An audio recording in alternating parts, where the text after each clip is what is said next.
Dans un monde souvent déchiré par les conflits, il existe des histoires profondément émouvantes, des vies marquées par la douleur et l'espoir. L'histoire d'Enrico Macias, légende de la musique française, nous entraîne dans un voyage de perte, d'exil et de réconciliation. À travers sa musique, il s'efforce de reconstruire ce qui a été brisé.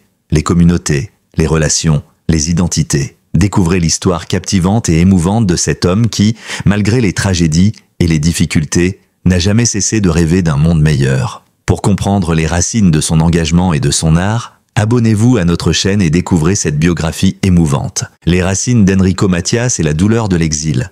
Enrico Macias, de son vrai nom, Gaston Grenacia, est une légende de la musique française, un artiste dont les influences arabo-andalouses ont marqué l'histoire musicale du pays. Né le 6 décembre 1938 à Constantine, en Algérie, Enrico grandit au cœur d'une famille juive séfarade, dans un environnement culturel riche où se mêlaient les traditions juives, musulmanes et françaises. Son père, Sylvain Grenacia, était violoniste dans l'orchestre de Malouf de Cher Raymond Lery, un compositeur emblématique qui incarnait la fusion des sons traditionnels arabo-andalous et des influences occidentales. Dès son plus jeune âge, Enrico fut imprégné de cette musique empreinte de poésie et de nostalgie. Constantine, avec ses ruelles étroites et ses marchés animés, était le cadre de son enfance. La ville, surnommée la ville au pont, semblait être un lieu où les différentes cultures cohabitaient harmonieusement, créant un mélange de musique, de rires et de traditions. Enrico y passait ses journées, écoutant les sons du malouf, un genre musical d'origine andalouse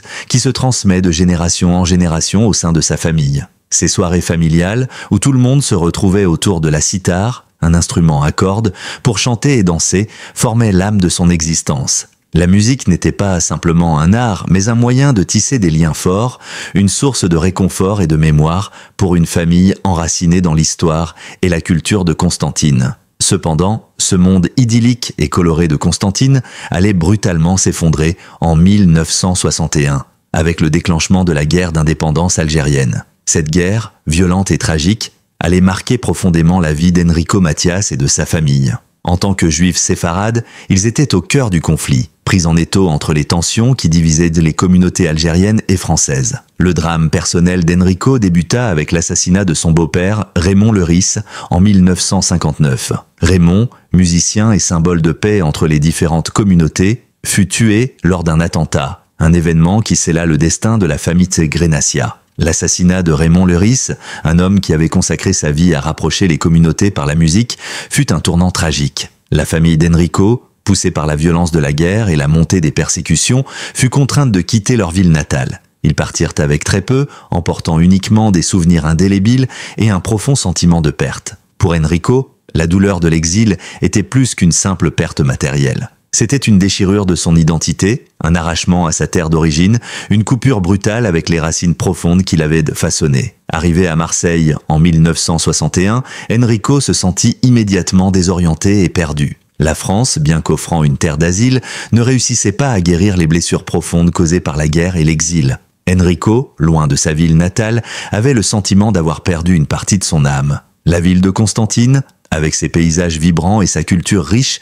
n'était plus qu'un souvenir lointain et douloureux. L'Algérie, qui avait autrefois été sa maison, devenait progressivement un pays fantôme, une terre qu'il ne pourrait jamais vraiment retrouver. Cette profonde tristesse, cette sensation d'avoir été dépossédé de son identité, l'accompagna durant toute sa vie. Dans ses premières années en France, Enrico, encore jeune et incompris, tenta de se reconstruire en tant que musicien. Il se produisait dans de petits cafés parisiens, partageant son art avec une poignée de spectateurs qui ne comprenaient pas toujours son style musical unique, marqué par ses influences arabo-andalouses.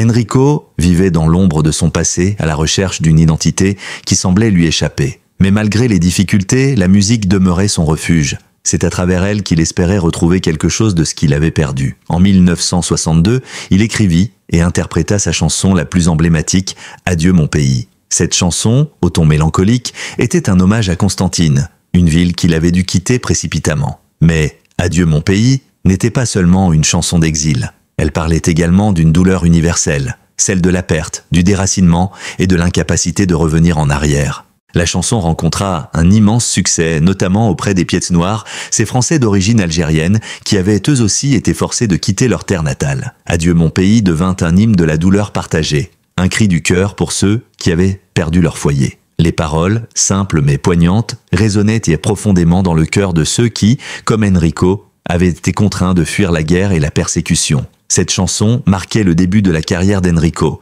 mais aussi le début d'une longue quête personnelle, celle de se réconcilier avec son passé, de faire la paix avec ses racines et de trouver une nouvelle maison, un endroit où il pourrait enfin se sentir à sa place. Cependant, chaque note qu'Enrico chantait ne faisait qu'accentuer la douleur du souvenir. Chaque concert, chaque performance était une confrontation avec une perte irrémédiable. Il se souvenait des rues de Constantine, des rires, des odeurs, de la chaleur du soleil sur les pierres de la vieille ville, et il s'efforçait de capturer cette essence disparue à travers ses chansons. Mais à chaque fois qu'il interprétait « Adieu mon pays », il se rendait compte que la ville qu'il chérissait n'existait plus. Du moins, pas comme il se la souvenait. Le départ d'Enrico de Constantine et l'exil forcé de sa famille marquèrent non seulement la fin d'une époque, mais aussi le début d'un long chemin de douleur et de réconciliation avec son passé. Chaque concert, chaque chanson qu'il écrivait devenait une manière pour lui de donner une forme à sa tristesse, mais aussi un moyen d'offrir au monde un peu de la beauté et de la richesse qu'il avait perdue. À travers la musique, Enrico Macias s'efforçait de guérir non seulement lui-même, mais aussi ceux qui l'écoutaient, portés par ses mélodies chargées d'émotions et de nostalgie, le succès et les épreuves personnelles. La carrière d'Enrico Macias est une ascension fulgurante au cœur de la musique française, mais derrière le succès se cachent des luttes profondes qui façonnent l'homme qu'il devient au fil des années. Lorsque Enrico, alors Gaston Grenacia, arrive en France en 1961, il n'est qu'un jeune homme de 23 ans, un simple instituteur rêvant de devenir chanteur. La France des années 1960 est en pleine effervescence, dominée par la vague yéyé, où la jeunesse se trouve portée par un nouvel élan musical. Pourtant, au lieu de se conformer aux normes et de suivre la mode, Enrico choisit une voie différente, en puisant dans son héritage culturel et en apportant dans ses chansons des sonorités arabo-andalouses et des thèmes qui parlent d'exil, de perte et de réconciliation. Sa première chanson, Adieu mon pays, qui voit le jour en 1962, devient immédiatement un succès populaire. Cette chanson, une mélodie mélancolique et poignante, parle de l'exil et de la douleur ressentie par ceux qui, comme Enrico, ont été contraints de quitter leur terre natale. Mais Adieu mon pays est plus qu'un simple hommage à Constantine. C'est un cri de douleur universelle, une invitation à réfléchir sur la perte, le déracinement et la quête de réconciliation entre les peuples. Elle touche particulièrement la communauté des pièces noires, ces Français d'origine algérienne qui, comme Enrico, ont dû fuir la guerre et la persécution. La chanson devient un hymne à la douleur partagée et à l'espoir de pouvoir, un jour, revenir dans la terre que l'on a perdue. Le succès de cette chanson propulse Enrico Macias sous les projecteurs de la scène musicale française. Il devient rapidement l'un des artistes les plus appréciés de son époque, avec une série de tubes qui le placent au sommet de la scène musicale. Des titres comme « Les enfants de tout pays »,« Les gens du Nord » et « Mon cœur d'attache » s'enchaînent. Et sa popularité ne cesse de croître. Enrico se produit dans des salles prestigieuses comme l'Olympia à Paris, le Carnegie Hall à New York et même en Union soviétique où il parvient à attirer des foules immenses. Son style unique, qui mêle les influences arabo-andalouses et les sonorités de la chanson française, lui permet de se distinguer dans un milieu musical où il n'est pas toujours facile de faire sa place. Pourtant, derrière ce succès, Enrico n'a jamais cessé de porter en lui la douleur du passé. La musique était pour lui un moyen de transcender sa souffrance, de donner une forme à son chagrin et à son exil. Mais chaque note jouée, chaque chanson interprétée était également une manière de se confronter à ce qu'il avait perdu. Enrico ne parvenait pas à oublier Constantine, ni la guerre qui avait dévasté sa ville natale. Les rues de la ville, les rires des enfants, les soirées familiales autour de la cithare restaient dans son cœur comme un souvenir lointain qu'il n'arrivait pas à effacer. L'un des moments les plus forts de sa carrière a été lorsqu'Enrico a été nommé chanteur de la paix par le secrétaire général des Nations Unies, Kurt Waldheim, en 1980. Cet honneur n'était pas seulement un hommage à son talent musical, mais aussi une reconnaissance de son engagement pour la paix et le dialogue interculturel. Enrico avait toujours rêvé que sa musique puisse contribuer à la réconciliation des peuples, en particulier entre les communautés juives, musulmanes et françaises. Il croyait en la puissance de la musique pour guérir les blessures laissées par la guerre et les divisions culturelles. Cet honneur était la consécration de son parcours, une manière de saluer un homme dont la carrière avait toujours été marquée par un profond désir de rapprocher les peuples à travers l'art. Mais malgré ces reconnaissances internationales, la vie d'Enrico Macias n'a pas été exempte de controverses et de souffrances. L'un des aspects les plus douloureux de sa vie a été sa prise de position en faveur d'Israël, qui lui a valu des critiques sévères, notamment de la part de certains groupes politiques et culturels en Algérie et dans le monde arabe. En tant que juif séfarade, Enrico n'a jamais caché son amour pour Israël, mais cette prise de position l'a fait accuser de trahison par ceux qui voyaient lieu son soutien à l'État d'Israël comme une offense à la cause algérienne. Cette situation a été d'autant plus difficile pour Enrico qu'il n'a jamais voulu que son amour pour Israël soit perçu comme un rejet de l'Algérie, son pays natal. Enrico a tenté à plusieurs reprises de retourner en Algérie pour se produire, espérant pouvoir renouer des liens avec sa terre natale et apporter son message de paix. Cependant, chaque tentative a été entravée par des protestations politiques et des pressions extérieures. En 2000, alors qu'il se préparait pour un concert à Alger, il a dû annuler sa performance en raison de la vague de protestations qui s'était élevée contre sa présence en Algérie. Cet incident a plongé Enrico dans un état de dépression profond. Il se sentait rejeté par la terre qu'il avait vue naître, et la douleur de cette situation a été l'un des échecs les plus difficiles de sa vie. Il a partagé dans plusieurs interviews que, à ce moment-là, il avait le sentiment de ne pas être compris, ni par la France, ni par l'Algérie, ni même par certains des fans qui l'avaient toujours soutenu. Au-delà de la politique, la vie d'Enrico Macias a été marquée par des épreuves personnelles intenses. L'une des pertes les plus douloureuses a été la mort de sa femme bien-aimée, Suzy Léris, décédée après une longue maladie cardiaque en 2008. Suzy avait été son soutien indéfectible, la personne qui l'avait toujours encouragé à croire au pouvoir de la musique pour unir les peuples. Sa perte a laissé un vide immense dans la vie d'Enrico. Il a avoué que la mort de Suzy avait été la douleur la plus profonde qu'il ait jamais ressentie. Pendant des mois, il n'a pas pu chanter, se retrouvant plongé dans une dépression qui l'a empêché de se produire sur scène. La chambre de Suzy est restée intacte, avec ses objets personnels, comme un moyen pour Enrico de se raccrocher à sa mémoire. Malgré ces épreuves, Enrico n'a jamais cessé de composer et de chanter. Il s'est relevé après chaque échec, fort de sa conviction que la musique pouvait guérir les blessures et rapprocher les gens. Sa carrière, bien qu'entachée par des tragédies personnelles et des controverses politiques, demeure un témoignage de résilience. Enrico Macias n'a peut-être pas pu accomplir tout ce qu'il avait espéré, mais son héritage musical est incontestable, et il continue d'inspirer ceux qui croient en la puissance de l'art pour changer le monde. Au fil des années, Enrico Macias est devenu une figure incontournable de la chanson française, un artiste dont la musique parle d'amour, de douleur, d'exil et de réconciliation. Mais derrière l'artiste, il y avait un homme marqué par des cicatrices profondes, cherchant toujours à réunir les peuples par le pouvoir de la musique. La quête de la paix et l'héritage d'Enrico Macias, tout au long de sa carrière, n'a jamais cessé de nourrir l'espoir qu'un jour, sa musique pourrait être un pont entre les peuples, un moyen de réconciliation entre les différentes communautés qu'il chérissait profondément. Cet engagement pour la paix, qu'il portait en lui depuis son enfance à Constantine, est devenu l'un des moteurs de son œuvre. Cependant, malgré les succès qu'il a rencontrés sur scène, il a toujours vécu avec la douleur de n'avoir pas accompli ce qu'il considérait comme sa mission la plus importante: unir les Juifs, les musulmans et les Français à travers son art. La guerre d'indépendance algérienne, l'exil, les persécutions et surtout l'assassinat de son beau-père Raymond Leris ont profondément marqué Enrico. Et toute sa vie a été empreinte de ce sentiment de perte. Cependant, au-delà de ses blessures personnelles, c'est dans l'espoir d'un monde meilleur, d'un monde où les communautés pourraient coexister dans la paix et l'harmonie que ses chansons prennent vie. L'un des moments qui résume le mieux cet idéal de paix est la chanson « Les enfants de tout pays ». Avec cette mélodie, Enrico délivre un message fort de fraternité entre les peuples, un message qui résonne comme un cri d'unité face à la division. Tout au long de sa carrière, Enrico a incarné l'idée que la musique pouvait transcender les barrières culturelles et politiques. À travers ses concerts, ses albums et ses paroles, il a toujours prôné l'idée d'un monde meilleur, d'un monde où les cicatrices de la guerre et de l'exil pouvaient être guéries. Sa voix a été un outil pour parler à tous ceux qui souffraient d'une perte similaire à la sienne, pour ceux qui, comme lui, avaient été déracinés et arrachés à leur terre. Et pourtant, ce désir de réconciliation n'a jamais été totalement compris ni accepté par tous, en particulier par ceux qui, dans son pays natal, l'Algérie, le considéraient comme un traître en raison de ses prises de position en faveur d'Israël. Le soutien constant d'Enrico envers Israël a alimenté la controverse tout au long de sa vie. Bien qu'il n'ait jamais caché son affection pour la terre de ses ancêtres, cela l'a mis en porte-à-faux avec certains groupes politiques et culturels, en particulier ceux qui soutiennent la cause palestinienne. Sa position, qu'il a toujours expliquée par son amour pour la culture juive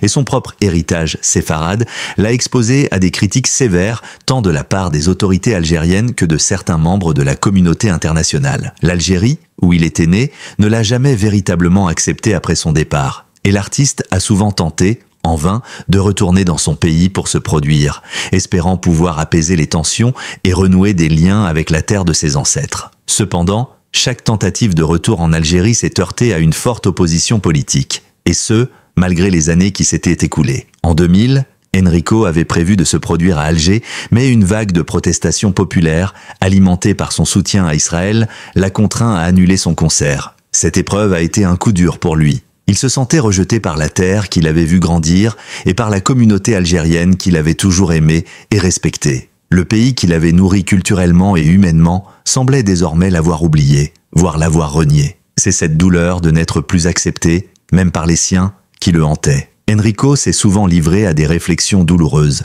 se demandant s'il n'avait pas commis une erreur en poursuivant une voie qu'il avait mis à l'écart des siens. Cet échec cuisant fut un tournant majeur dans la vie d'Enrico Matías, mais fidèle à son caractère résilient, il ne se laissa pas abattre. Plutôt que de se laisser engloutir par la déception, il chercha à poursuivre sa mission d'unité. Mais cette fois-ci, en dehors des frontières qu'il avait vu grandir. La musique restait son seul moyen d'expression et son plus grand espoir. Cependant, les années passèrent, et avec elles, le sentiment que sa musique ne parvenait pas à réconcilier les communautés comme il l'avait espéré. Il ressentait un vide, une frustration profonde. Il n'avait pas su accomplir sa plus grande mission, celle de construire un véritable pont de paix entre les peuples qu'il avait aimés. Au-delà de la politique, Enrico Matías a également dû affronter la perte personnelle la plus dévastatrice de sa vie, celle de sa femme, Suzy Léris, en 2008. Leur amour avait été une force qui l'a soutenu tout au long de sa carrière, et la disparition de Suzy a plongé Enrico dans une profonde dépression. Suzy n'était pas seulement sa compagne de vie, elle avait également été son plus grand soutien émotionnel, l'âme sœur qui l'encourageait constamment à croire au pouvoir de la musique pour changer le monde. Sa mort a laissé Enrico dans une solitude insondable et il avoua que cet événement fut la douleur la plus intense qu'il ait jamais connue. Pendant des mois, il n'a pas pu chanter, incapable de surmonter la tristesse et la perte.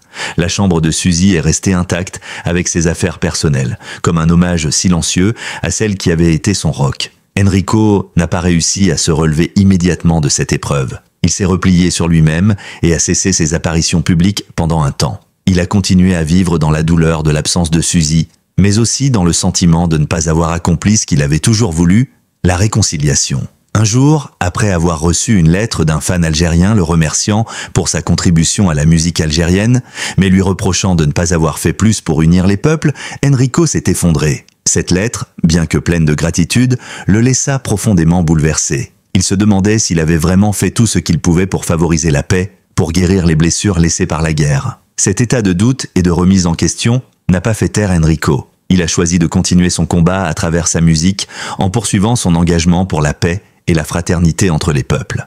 Sa carrière, marquée par ses échecs politiques et personnels, a néanmoins laissé un héritage indélébile. Les chansons d'Enrico Matías résonnent encore aujourd'hui comme un témoignage de sa foi inébranlable en la musique comme force de réconciliation. Bien que ses rêves de paix totale n'aient pas été réalisés, son œuvre demeure une invitation à la réflexion et à l'unité, un héritage de beauté et de douleur mêlées. Les chansons d'Enrico Matías, chargées de tristesse et d'espoir, continuent d'éclairer ceux qui croient en un monde meilleur où la musique peut effectivement être un catalyseur de guérison et de réconciliation. Merci d'avoir visionné la vidéo dans son intégralité. Si cette histoire vous a touché, n'oubliez pas de vous abonner à notre chaîne pour ne manquer aucune de nos prochaines vidéos. Nous serions ravis de connaître vos pensées, alors laissez vos commentaires ci-dessous et partagez vos impressions avec nous. Votre soutien et vos retours sont précieux pour nous. Restez connectés pour découvrir encore plus de récits fascinants et d'analyses passionnantes dans nos futures vidéos. À très bientôt